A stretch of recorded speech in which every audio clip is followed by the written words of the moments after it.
CNN Chile y Bio Bio, la radio, presentan Tomás Mochiati, la entrevista.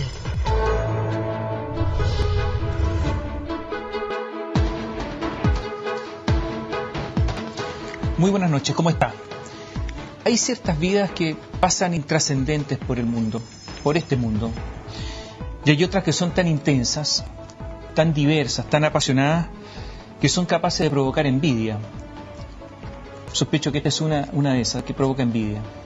Ingeniero muy joven, estuvo en la Guerra Civil Española, fabricó armas para los republicanos, derrotado, tuvo que atravesar los Pirineos en condiciones muy difíciles, campo de concentración en Francia. Lo entrevistó Pablo Neruda y lo eligió para venirse a Chile. Llegó en el Winnipeg. Amigo de Allende, de Salvador Allende, uno de los más íntimos amigos de Salvador Allende. Amigo de Pablo Neruda, pocos podrían decir protector de Pablo Neruda. Dueño del diario El Clarín, con una larguísima y enconada batalla contra el gobierno de Chile, contra el Estado de Chile, para que lo indemnicen después de que El Clarín fuera confiscado por los militares después del 11 de septiembre de 1973. Víctor Pey nos acompaña esta noche y le agradecemos muchísimo que nos proporcione tiempo, su valioso tiempo para nosotros y para usted. Buenas noches. Buenas noches, muchas gracias a usted. Usted ha estado en todas prácticamente. Ha estado en la guerra, ha estado en la industria, fue ingeniero en Chile con una empresa de ingeniería, estuvo en la política, dueño de un diario, ha estado en todas. Y leí por aquí que además sigue considerándose anarquista. Es decir, que está en contra de cualquier poder. ¿Sigue siendo anarquista en serio? Mire, claro, el concepto de anarquista en general, aquí y ahora, es el de un encapuchado que tira bombas y que asalta negocios, en fin. El pensamiento anarquista, no voy a hacer una descripción teórica de lo que ha sido la historia del anarquismo, pero en todo caso consiste en el lenguaje común y corriente cotidiano, en el hecho de estar en contra de la dominación de un hombre sobre otro. Hay formas de seguir una conducta, por ejemplo, teóricamente podría ser el hecho de concebir que los estados, los límites de los estados, en vez de ser los actuales, fuesen simplemente las comunas. Y entonces no habría razón para tener fuerzas armadas, en fin, se podría tener una vida tal vez más humana. Naturalmente también tendría su contrapartida, no habría el avance de la ciencia y la tecnología, el desarrollo como lo concebimos hoy, un desarrollo que desde luego no puede ser indefinido. Hay conciencia científica común en el sentido de que en 20 o 30 años más la población actual del mundo, que son 6.000 millones de habitantes, pasará a ser 9.000 millones de habitantes, y que o bien habrá catástrofes naturales que disminuyan esa situación, o bien las habrá por la propia mano del hombre. Usted nació en 1915, en plena Primera Guerra Mundial, peleó en la Guerra Civil Española por los republicanos. Siendo un joven ingeniero con su hermano, reconvirtió algunas industrias metalmecánicas para la guerra. Así es. Fabricó tanques, creo. Tanques no, pero preparamos en los primeros días después del golpe de Estado, habilitamos algunos camiones protegiendo las ruedas, en fin, poniendo planchas blindadas, en fin. Pero lo que sí hicimos fue adaptar la industria metalúrgica y los talleres metalúrgicos, que en Cataluña habían muchos y los técnicos eran muy expertos, convertirlos para la fabricación sobre todo de municiones y armas ligeras. Y no solamente llegamos a satisfacer las necesidades del frente de Cataluña, sino las necesidades más allá de eso. O sea, blindó camiones, eso es lo que fue. Sí, lo que hizo. Bueno, al principio blindamos camiones y después, naturalmente, nos dedicamos fundamentalmente a eso, a la adaptación de todas las industrias que había metalúrgicas. ¿Murieron sus amigos con los que usted trabajaron? Varios. Yo entiendo que muchos de ellos murieron fusilados, ¿entienden? Algunos sí, también fusilados, sí. ¿Y usted cómo pudo escapar? ¿Por qué usted no murió? La verdad es que es una casualidad, un cúmulo de casualidades. Yo cuando llegó el día de la caída de Barcelona, yo estaba en Barcelona, había ido con mi hermano a trasladar unas industrias que quedaban cerca de Barcelona, a trasladarlas más hacia la frontera porque se veía la posibilidad de que cayese Barcelona. No nos dio tiempo, Barcelona cayó. Yo salí de Barcelona el día 25 de enero, que es el día que hubo aquí el terremoto de Chillán, el 26 de enero. El 26 de enero fue el terremoto de Chillán. Claro, ese día salí de Barcelona y ya la debacle no dio para nada. Había que salir de España e ir a parar a Francia, de manera que atravesamos los Pirineos en invierno con una brújula, porque uno en cuanto pasa la primera cima de una montaña ya no sabe dónde está el norte o el sur, y con una brújula como orientación, y fuimos a parar a un campo de concentración en Francia, como se dice. Entiendo que pasó una noche con unos anarquistas, unos carboneros italianos. Exacto, así es. Que ellos le dieron calor. Ellos y además 2 perros que tenían ahí, que nos cobijamos y nos pusimos al lado de los perros para combatir el frío. Se salvaron en una guerra donde hubo brutalidad por ambos bandos. O sea, había fusilamientos por un lado y por el otro. La guerra siempre es brutal. Sí, la guerra es brutal, naturalmente. Había una diferencia tremenda. Bueno, unos eran los rebeldes y otros eran los institucionales. No. Las barbaridades que se cometieron en el bando franquista, fascista, eran políticas de Estado. Era el Estado el que las cometía. Son los delitos de Estado. Son los delitos humanos. En cambio, en el lado republicano, el gobierno republicano trató de impedir los desbandes, que evidentemente los hubo, pero los hubo no por orientación del Estado ni protección del Estado. O sea, no fue una orden. No. Y usted se fue a Francia, estuvo en un campo de concentración y finalmente entiendo que Neruda lo entrevistó a usted y usted parece que lo convenció. Fuimos a parar a un campo de concentración en Perpiñán. Ahí nos juntamos con mi madre y mi hermana. Ambas pertenecían a la masonería francesa nos cobijó, nos llevó de Perpiñán a Lyon, y de Lyon estuvimos ahí viendo yo que venía la Segunda Guerra Mundial y que se hacía imperativo el hecho de salir de Francia. Me fui a París sin documentos, en fin, sin nada, y ahí obtuve un trabajo nocturno en las oficinas del gobierno republicano en el exilio, ahí en la Rue Saint-Lazare, cerca de la estación. Leí en un diario que había llegado el poeta Pablo Neruda en un barco que había llegado a Marsella y que traía como misión el seleccionar a algunas personas para que viniesen a Chile, y entonces yo fui al consulado y hablé con Neruda. Me recibió de manera bastante fría. Él tenía una libretita, me iba preguntando el nombre de los familiares, del grupo familiar, qué cosa éramos. Y yo estoy casi seguro de que lo que le hizo atractivo el hecho era que tanto mi hermano como venía también mi cuñado y yo éramos ingenieros. ¿Lo trató fríamente? Es decir, después yo tuve la oportunidad de estar con un trato muy largo con Neruda. Era una manera de actuar de él. No era afectivo, no era cálido. ¿Era más bien burócrata en ese momento? Era habitualmente era él con los extraños. Él tenía amigos y amigotes, ya lo creo, muchos, y era cálido con ellos, pero con el resto de la gente era bastante frío. Y entiendo además que, aunque parezca increíble, estaba cuoteado los extranjeros que tenían que ser recibidos en este barco. Unos pertenecían a un partido, otros... había cuota, y Neruda tenía un porcentaje o una cantidad de personas de libre elección. Entiende usted bien, sí, naturalmente. El Winnipeg fue fletado por las oficinas del gobierno republicano en el exilio, pagado por él, por el gobierno republicano en el exilio. Neruda lo que tenía que hacer era recibir los cuoteos que las oficinas del gobierno republicano hicieron, pero se reservó a él un cupo de 100 nombres. O sea, había cuoteos para el Partido Comunista, había cuoteos para el Partido, etcétera, etcétera. Sí, el Partido Comunista tenía pocos porque la composición del Parlamento español último republicano, la minoría comunista era escasa. De manera que la idea que hay, que algunos historiadores lo han puesto, de que teníamos puros comunistas, era completamente equivocada. ¿Usted fue alguna vez comunista? No, nunca. ¿Socialista? No, tampoco.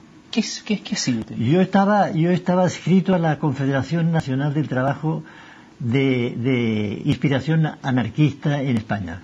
De hecho, usted perteneció a la columna de Urruti, y la columna de Urruti estaba dirigida por Urruti, que era anarquista. Estuve unos días en la columna de Urruti, muy pocos días. ¿Sí? La columna de Urruti se formó el segundo o tercer día de la revuelta en Barcelona, y yo me incorporé a la columna de Urruti 3 o 4 días después, pero fui llamado a Barcelona para poder encargarme junto con mi hermano en la reconversión de la industria metalúrgica. Usted vivió la guerra.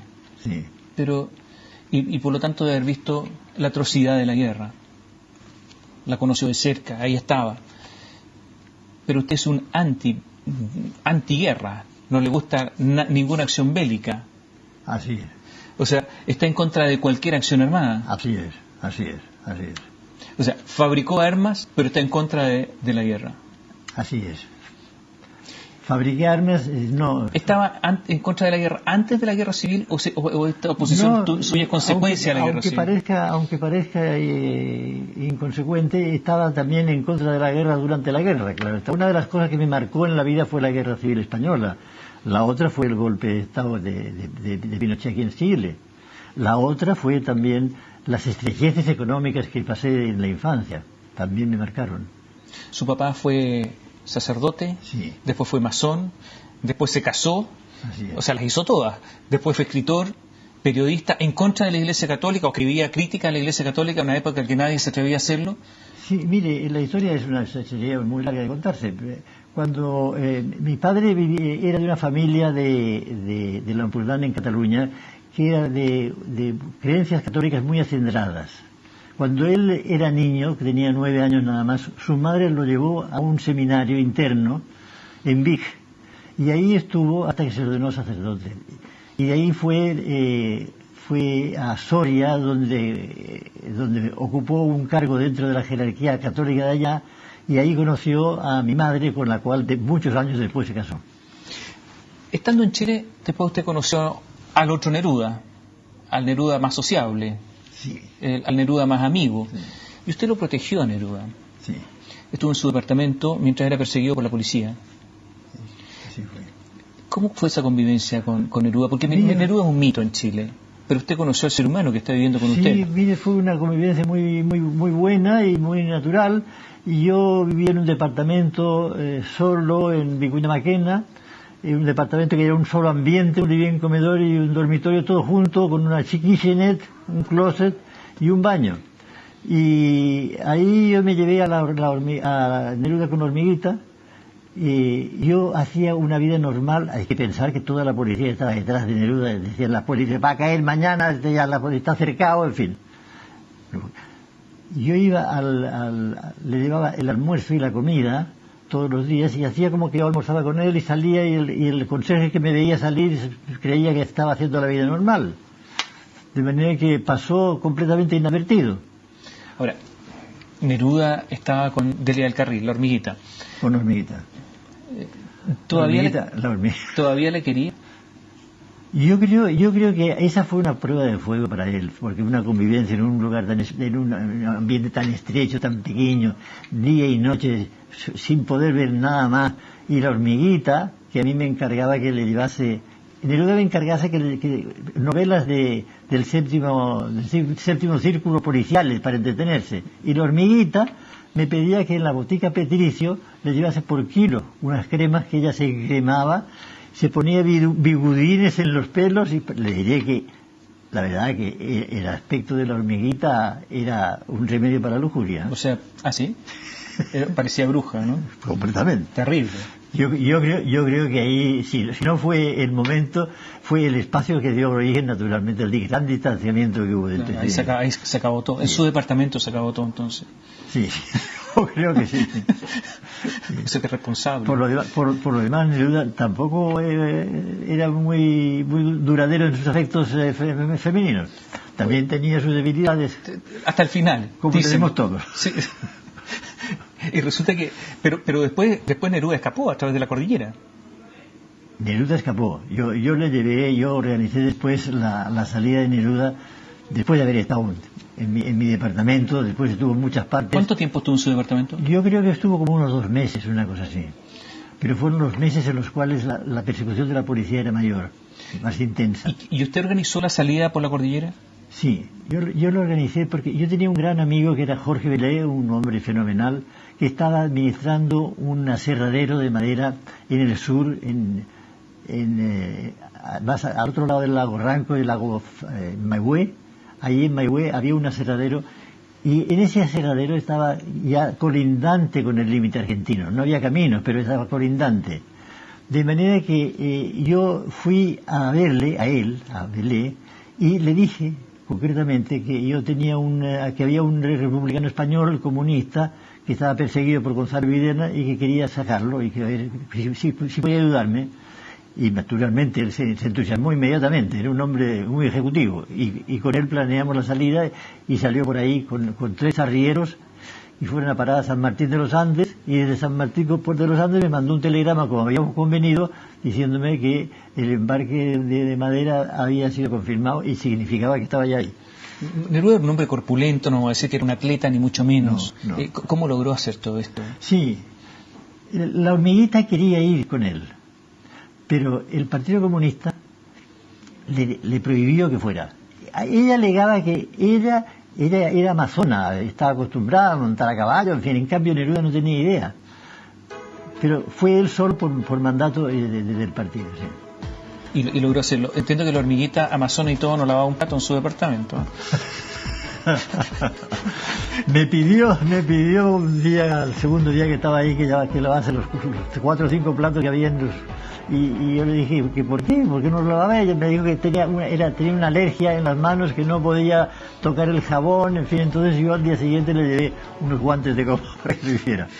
Víctor Pey fue amigo personalísimo de Salvador Allende. Después de la pausa le vamos a preguntar qué conversó con Allende a pocas horas del golpe. Volvemos en un instante. Víctor Pey nos acompaña esta noche, y yo creo que no soy excesivo cuando digo que es uno de los amigos más íntimos, más personales de Allende, sino el que más. Así de simple. ¿Cómo se conocieron con Allende? Mire, a poco de llegar, cuando llegamos en el Uribey, nos hicieron distintos actos de acogidas, sobre todo organizados por el Partido Comunista, que era el que realmente fue el que impulsó más la Avenida de los Españoles, pero asistió a varios de ellos a Allende. Lo conocí en una de esas, pero posteriormente, eso era un conocimiento muy tangencial, posteriormente en una tertulia que tenía Aníbal Jara Letelier, que fue el fundador del diario La Hora, un gran periodista, tenía una tertulia en su casa. Y yo fui muy amigo de Neruda, porque mi primer matrimonio fue con una sobrina de Aníbal Jara. De manera que ahí en esa tertulia, en la casa de Aníbal Jara, ahí lo conocí personalmente y ya me hice amigo continuo de él. De Allende. De Allende. Y Salvador Allende, usted fue durante los años de su gobierno un confidente. Conversaban. Sí. Salvador Allende sabía que venía el golpe, seguramente. Es decir, en esos días se hablaba el golpe venía, se hablaba de cuáles eran los generales que eran más conspirativos, y cuáles podían salir en defensa del gobierno. El golpe fue un día martes. El día sábado, en la casa de la Payita, en Cañaveral, a la cual iba los fines de semana Allende en general, tuvo una entrevista con el general Prats, que hacía como un mes o una cosa así se había pedido el retiro, le habían pedido la renuncia. Y después de tener la entrevista con el general Prats, me contó Allende de que había ido ahí porque veía él venir, el general Prats veía venir el golpe, y creía que no íbamos a tener el tiempo de organizar nada para defender al gobierno. Y efectivamente así ocurrió. El día martes, en la mañana, en la madrugada, las tropas que faltaron a su juramento de lealtad al gobierno legalmente constituido asaltaron a las 4 de la madrugada el diario Clarín y después, naturalmente, se hicieron dueños de la Estuvo con situación. Allende el lunes en la noche, la madrugada del martes, ¿no? Estuve con Allende en la Moneda hasta eso de las 8:30 de la noche. Él se fue a Tomás Moro y yo me quedé ahí con la payita atendiendo los teléfonos que nos daban información de los Andes, de que se había sublevado, de que habían salido camiones, que tropas habían salido de un regimiento de acá, y le transmitíamos a Tomás Moro a través de Pedro Olivares, que estaba con Allende en Tomás Moro, le transmitimos estas informaciones. Y a eso de las 2 de la mañana ya, más o menos, Pedro Olivares llamó a Paya y le dijo que nos dijera que nos fuéramos a descansar porque al día siguiente iba a ser un día duro. Y nos fuimos con la Paya, ella se fue a su casa, yo me fui a la mía, y a eso de las 6:30 de la mañana me llamó de nuevo el Pedro Olivares y me dijo, mira, ven aquí, dice el doctor, que vengas inmediatamente porque la mañana se ha sublevado. Hay que apagar el celular. Sí. Lo cierto Sí. es que yo entiendo que usted habló con Salvador Allende la mañana del 11 de septiembre por teléfono. Hablé en la mañana. Desde Tomás Moro, cuando yo llegué a Tomás Moro, vi que una caravana de autos salía de allá. Y me imaginé que iba Allende. Efectivamente, al cabo de unos 20 minutos o cosas así, llamó por el citófono. Había un citófono interno, me llamó Allende y me preguntó, en lo fundamental me preguntó por qué era el general Prats, qué había sido. Me preguntó porque unos días antes él me había pedido que le buscase un alojamiento reservado porque el general Prats temía por su muerte, que le asesinaran. De manera que yo le busqué un departamento y supe, muy posteriormente, que efectivamente el día domingo él se había alojado ahí, y al día siguiente, el lunes, él se fue a la casa de su madre. ¿Y qué más habló con Allende? Cosas muy familiares y otras cosas, detalles familiares, pero... ¿Familiares de él? Sí. ¿Le dio instrucciones? Sí, me pidió que hablase con algunas personas de su familia, en fin, sus hijas. O sea, le dio instrucciones. Sí. O sea, no sabía son instrucciones, que... ¿Le hizo peticiones? Claro, sí. Que yo las cumplí tal como él me pidió. Son cosas íntimas y que no tienen carácter político. La que tenía carácter político era el general Prats. O sea, él sabía que iba a morir. Sabía que iba a morir, sí. ¿Y usted sabía que iba a morir? Yo también sabía que iba a morir. Primero porque en 2 oportunidades, alguna vez habíamos hablado de eso, pero en esos tiempos la violencia era muy grande, la polarización era tremenda. En una oportunidad, él y yo fui a verle en la mañana a Tomás Moro, era como las 8 de la mañana, y él se daba baños de tina, no de ducha. Y estaba él en la tina, yo pasé para darle algunos recados que él me había pedido que hiciera, y él de repente me dice, ¿tenéis esas cosas, Allende? Un infartito, me dijo. Se arregla, un infartito.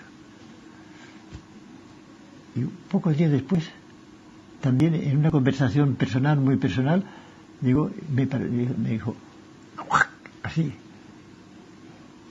Y yo tuve la idea clara de que él pensaba en su suicidio como una solución política, porque faltando el presidente, a los 60 días de faltar el presidente había que llamar a unas elecciones. Y lo que había la menor duda, cuando uno lee el discurso suyo, que él lo predice, pagaré con mi vida la lealtad del pueblo chileno. De manera que estaba absolutamente estudiado por él, a mi juicio, sí. Es una solución política. Me llama la atención, usted estuvo hasta las 2 de la mañana del 11 de septiembre en la Moneda. Con la Payita. Sí. A mí siempre me ha llamado la atención ella. Por ejemplo, todos sabemos que Allende estaba de hecho separado de Hortensia Bussi, sí, de Tencha, muchos años. Y la Paya a su vez estaba separada también de hecho de su marido hacía muchos años. Y que entre ambos había una relación amorosa. Había una relación sentimental, empezó por una relación sentimental, Pero no era lo fundamental. Después derivó en una relación de simplemente de ayuda y apoyo. La Paya era una persona de familia radical, de tal, que eran muy de izquierda en ese momento. De manera que ella ya tenía pensamientos de izquierda avanzados. Pero ella fue leal, absolutamente. Absolutamente leal. Leal después de su muerte porque nunca habló, nunca expresó alguna intimidad. Así. Podía... A ver, si hubiese querido ganar dinero o ha hecho cualquier cosa, ser famosa. Y se retiró para que Tencha Allende tuviera el primer lugar. Así es. ¿Usted alguna vez después conversó con la Paya? Muchas veces. Yo era muy amigo de la Paya. Yo creo que ella también me distinguía con un afecto muy grande. ¿Y por qué hizo todo eso? ¿La Paya? Sí.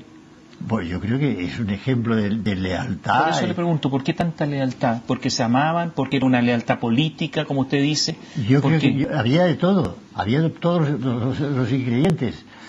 Había la lealtad al hombre que realmente quería y había también una lealtad al político que realmente admiraba. ¿Usted cree que Allende se suicidó o que lo mataron? No, está absolutamente, prácticamente demostrado que se suicidó. No, él lo dice, pagaré con mi vida, y después naturalmente ahí está el testimonio del doctor Gijón, que usted sabe que pasó por ahí a buscar una mascarilla y vio en el momento en el cual el doctor se disparaba y se levantaba el cuerpo. Allende, algunos dicen que era muy crítico de su propio partido, el Partido Socialista, en los últimos tiempos de su mandato, antes del 11 de septiembre, y que reclamaba que el Partido Socialista no lo había dejado gobernar. ¿Eso es así? Mire, más bien yo diría que era el Partido Socialista el que estaba en desacuerdo, no apoyaba a Allende. El Partido Socialista estaba muy influenciado por el núcleo del Comité Central, en el cual estaba Donis Sepúlveda, no sé si usted se acordará de él, que era un hombre de pensamientos medio trotskistas, en fin, que decía que la política de él era demasiado conservadora. Reformista. Y de eso le tachaban no solamente a Donis Sepúlveda, sino un buen grupo de su partido. ¿Altamirano? Altamirano, fíjese Altamirano era secretario general del partido. En el partido, yo soy muy amigo de Altamirano también, y en el partido él defendía la posición de Allende, y ante Allende le llevaba naturalmente cuáles eran los acuerdos del partido, pero después públicamente tenía que actuar como lo que había convenido con el secretariado general del partido. Mucho se ha dicho que Allende ese 11 de septiembre iba a llamar a un plebiscito. Sí. ¿Usted sabe de eso? Sí, naturalmente. Él buscaba siempre la solución política, y la solución política pensaba darla en su discurso del martes en la Universidad Técnica del Estado, anunciando un plebiscito. Suponía él que se perdía, y que por lo tanto había que hacer nuevas elecciones. ¿Y eso él se lo dijo a usted? ¿Él le anunció ese discurso? No, ese discurso no me lo anunció. ¿Y cómo sabe usted que lo iba a pronunciar?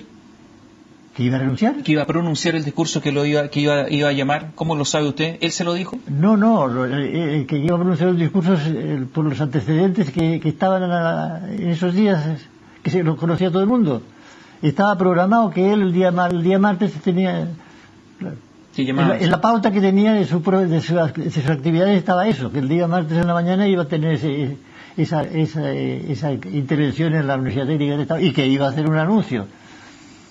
Allende fue definitivamente para usted, ¿qué? ¿El mejor amigo en esa época? ¿Era su mejor amigo?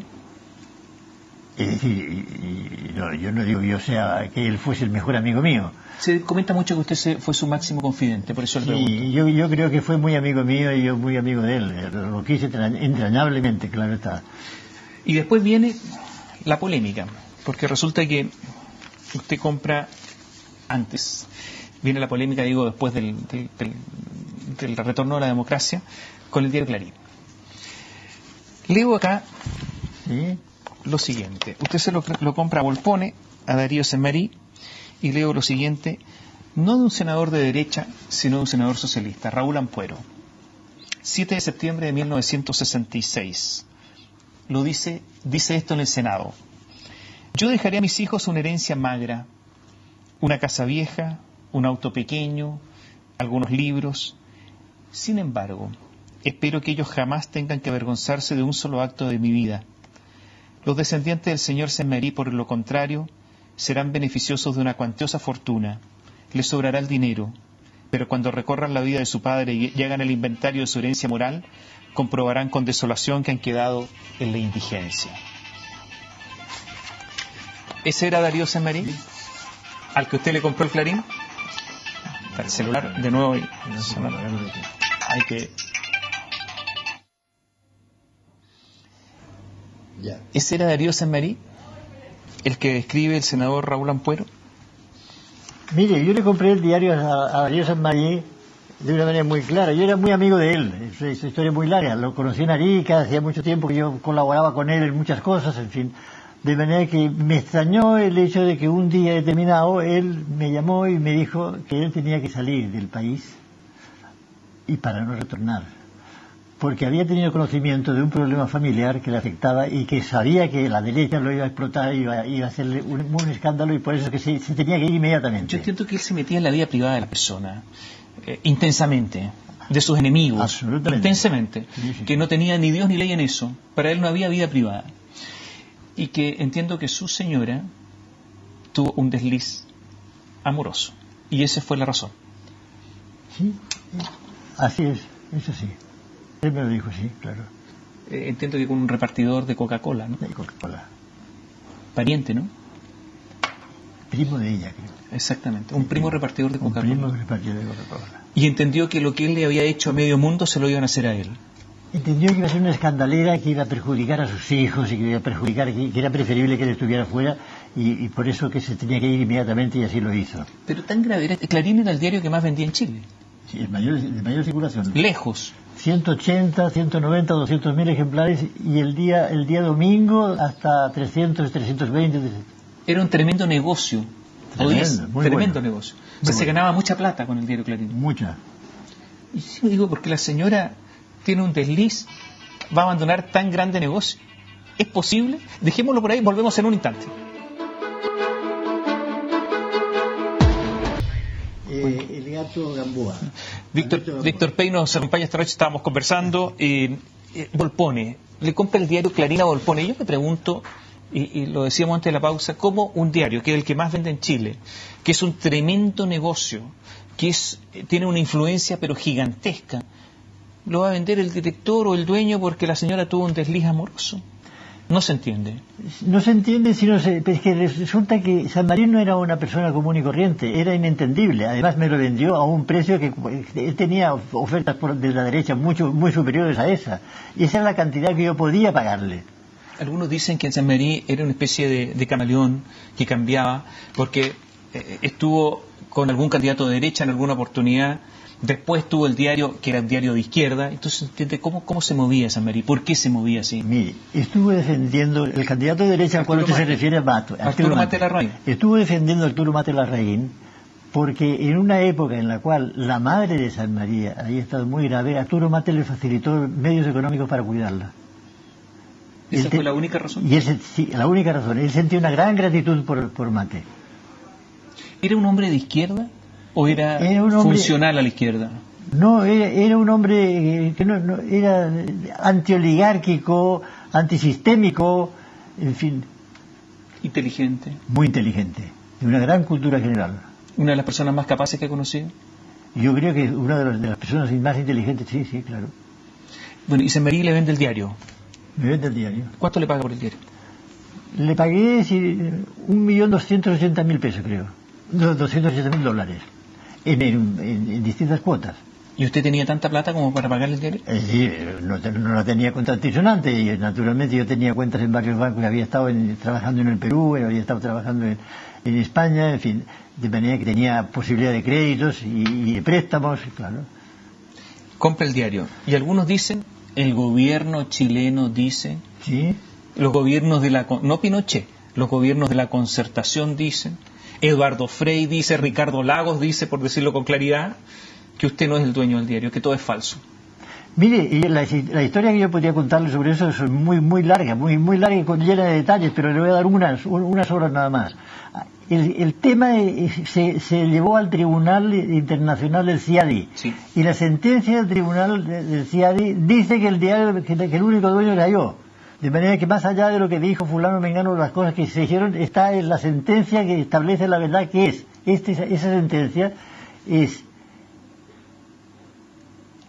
vinculante y además es imposible de no cumplirse. Eduardo Frei, y después, esto lo inició y después el gobierno de Ricardo Lagos, indemnizó a otras personas, dicen que otras personas son los dueños, y les pagó una buena cantidad de millones de dólares. Pagó 9 millones de dólares el año 2000, en circunstancias en las cuales estábamos en una audiencia en Washington ventilando este asunto con los representantes del gobierno de Chile y nosotros, con Juan Garcés, que fundamos la Fundación Presidente Allende. En esas circunstancias en las cuales estaba Juan Bandel, el jefe del Departamento de Inversiones Extranjeras que representaba al Estado de Chile, estaba representando a Chile en esa audiencia, y entonces de repente se levantó él y dijo: mire, estos señores están diciendo unas cosas que no tienen nada que ver, porque resulta que el diario Clarín, el patrimonio ya se ha pagado, y se ha pagado a sus verdaderos propietarios, que son Pedro, Juan y Diego. Y pagó 9 millones de dólares, efectivamente. ¿Fue una falsedad? Total, completa. Pues. ¿Por qué el gobierno chileno, gobiernos democráticos, sí, gobiernos teóricamente de centro-izquierda, sí, por qué cometieron esa falsedad a su juicio? Es decir, el gobierno de turno fue el que lo hizo. ¿Por qué los demás gobiernos han seguido apoyando esa medida, siendo así que saben que la sentencia es contraria? Es una contradicción que, fíjese, ahora el gobierno de Chile debe pagar a la fundación y a Víctor Pey, debe pagarle lo que indique un tribunal que ya queda constituido como indemnización, de manera que va a haber un doble pago. Se anuló el juicio, entendemos que el CIADI anuló el juicio, ¿no es cierto? Se anuló la sentencia. No, ¿Y se va a constituir una nueva? No, el CIADI se inició el juicio en el año 97. Sí. En el año 2008 se dicta un laudo. Así. Ese laudo es condenatorio para Chile.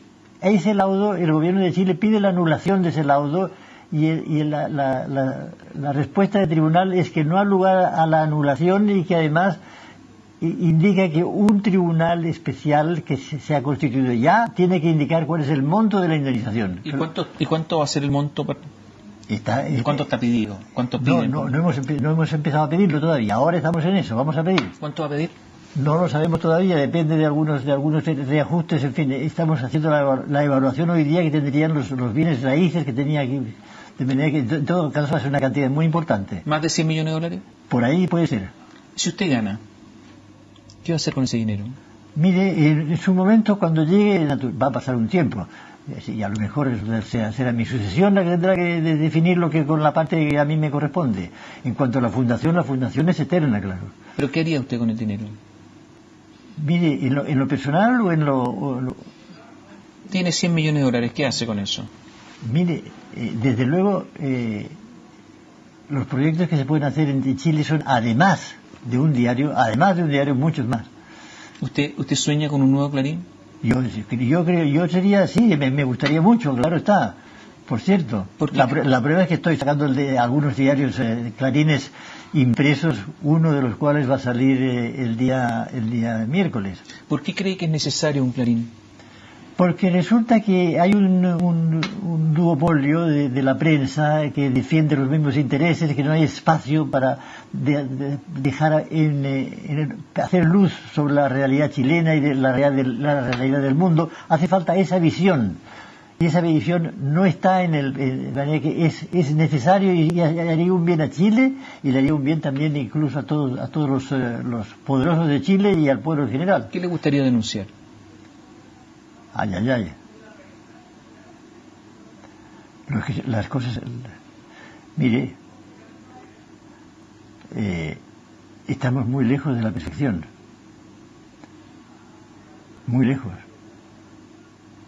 De manera que Hay hechos que son corrupciones que ha habido y que sigue habiendo, y naturalmente hay que hacer, en la medida en la cual se haga luz, el tránsito por el camino hacia la democracia será mejor. Pero, ¿qué corrupciones? ¿Qué le suena con que a usted le gustaría denunciar y no se denuncia? No le voy a especificar la lista de corrupciones. En su momento, naturalmente, las investigaremos y las haremos. Esa es la función que tiene que tendrá el diario Clarín el día de mañana. ¿Usted cree que en Chile no hay democracia? Yo creo que es una democracia muy limitada. ¿Se siente libre en Chile? Mire, desde el concepto de la libertad, así que, claro, hoy día no hay torturas, no hay desapariciones, no cabe duda. Pero, sin embargo, hoy día los privilegios son muy grandes. De manera que, claro está, que no es una democracia, desde luego, satisfactoria. ¿Usted cree que había más democracia antes del 11 de septiembre de 73 que ahora? ¿Antes de diciembre del 73? Antes de septiembre del 73, antes del golpe. Es decir, la democracia durante la época de la Revolución Popular era completa, mucho mayor, claro está. ¿Y usted sueña con eso? No, el tiempo no se repite. Hay nuevas cosas que han ocurrido en el mundo, y en Chile es otro. De manera que no forzosamente tiene que repetirse. Pero sí, naturalmente, evitar las grandes diferencias que hay ahora, hacer un reparto de la riqueza más equitativo, dar más instrucción y dar más salud más repartida, evitar, claro, que sea Chile el país del mundo o uno de los países del mundo en los cuales las diferencias son mayores, en fin. Usted vivió mucho. ¿Es agnóstico? ¿Es ateo? ¿Cree en algo? Yo naturalmente me está recordando, por supuesto, que me queda poco. Lo asumo que me queda poco. Soy agnóstico. Libre pensador, le diría. ¿En qué ha cambiado? Desde que tenía sus ideas políticas o su... Mire, ¿en qué ha cambiado? Muy de joven, antes incluso de empezar en la Escuela de Ingenieros a estudiar, junto con un grupo de compañeros míos, hicimos una declaración que se fue publicada en el diario libertario que había, que se llamaba Solidaridad Obrera, que se llamaba Federación Juvenil de Conciencias Libres. De manera que el pensamiento libertario lo tengo desde muy chico. ¿A quién echa de menos? Echo de menos a la gente, a los niños que se han ido. ¿A su hermano? A mi hermano, a mi hermana, a mi madre, a mi padre. Los echo mucho de menos. Chile ha cambiado una enormidad en los últimos años. ¿Qué Chile prefiere, el de antes o el de ahora? Depende, no cualquier tiempo pasado fue peor. Por eso le pregunto. No, depende. Desde luego, por supuesto que prefiero estos tiempos a los de la dictadura, ya lo creo. Pero me refiero al Chile que conoció, al Chile de los años 50. ¿Qué prefiere? El Chile de los años 50 era un Chile más equitativo que el de ahora, a pesar de, naturalmente, el sistema era el sistema capitalista también, pero dentro del sistema capitalista hay muchas formas también de distribuir la riqueza. O sea, ¿prefería en ese aspecto ese Chile? ¿Prefiere ese Chile? No lo prefiero porque es un imposible, pero creo que, por supuesto, hay que transitar hacia una derivación del actual sistema económico, político y social hacia un sistema que sea más equitativo. Creo que eso sí que es posible. ¿Por quién votó en las últimas elecciones? No voté. Yo no tengo derecho a voto. No, yo soy, en mi calidad, yo soy, de acuerdo con la sentencia del CIADI, yo soy español y nada más que español. Tiene razón. El gobierno de Chile decía que usted era chileno. Cuando yo llegué aquí, cuando salió eso, me presenté en extranjería y pedí que me hicieran residente, extranjero residente, para poder tener... Y me contestaron de que no me hacían no dar la residencia porque yo era chileno. De manera que soy español para los españoles y soy chileno para los chilenos. Pero hay extranjeros que tienen derecho a voto en Chile, ¿eh? Pero no por la permanencia. Pero no un turista que no tiene residencia. Tienen derecho a voto si son residentes. Usted no es residente. No soy residente. Pedí la residencia y me dijeron que no, porque era chileno.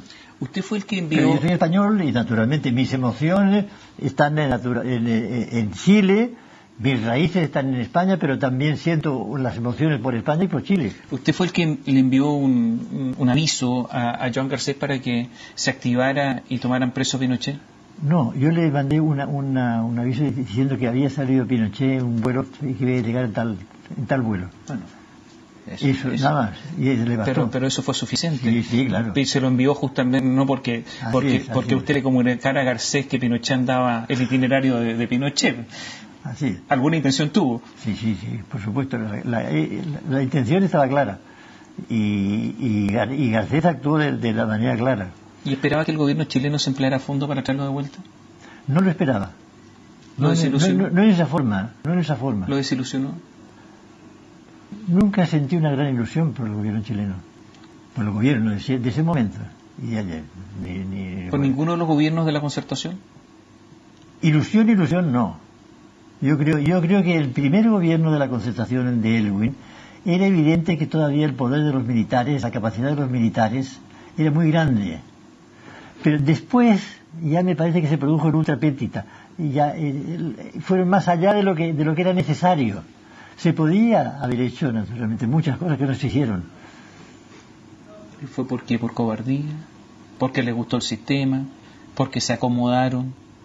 No lo voy a calificar, sino simplemente decir que me pareció un error de parte del gobierno, de los gobiernos. ¿Cuándo espera tener sentencia favorable? Yo creo que el tribunal, que ya está constituido y ya eligió su presidente en este momento, me parece que se va a demorar, porque ahora tenemos que presentar una memoria pidiendo la indemnización y justificando la petición. El gobierno contestará con una contramemoria y ahí está establecido por las reglas del procedimiento que tenemos que presentar una réplica y después vendrá una dúplica. Y estará entonces el tribunal en condiciones de dictar una sentencia que se indique la cantidad que tiene que indemnizar. Creo que eso demorará algo así como 1 año y medio, 2 años. ¿Usted cree que con el gobierno de Michelle Bachelet puede llegar a algún acuerdo? Tendría que haber llegado, ¿no? Yo desde que antes de empezar el juicio en el CIADI me dirigí directamente al gobierno pidiéndole que llegáramos a un acuerdo. Pero con este gobierno de Michelle Bachelet, que se puede iniciar, no ha sido elegida, pero bueno, todo indica que va a ser la presidenta. Ahora ya hay una sentencia del CIADI, ahora ya no hay nada que... ¿Pero llegar a un acuerdo sobre el monto de indemnización? Estaría muy dispuesto. ¿Pero usted cree que puede eso ocurrir? Me parece que no. No lo creo. Es imposible llegar a acuerdo con la nueva mayoría. Yo creo que no, pero por supuesto que en cualquier momento que me digan que asista, voy a asistir para llegar a un convenio, para convenir una cifra como indemnización. Le agradezco mucho su tiempo, haber estado con nosotros, haber hablado de tantas cosas, desde la Guerra Civil Española hasta el momento de hoy, con lo que sucede en Chile y este juicio que se ha prolongado una enormidad y que ahí está en veremos, a ver si finalmente obtiene la indemnización. Víctor Pey nos acompañó esta noche. Buenas noches, muchas gracias.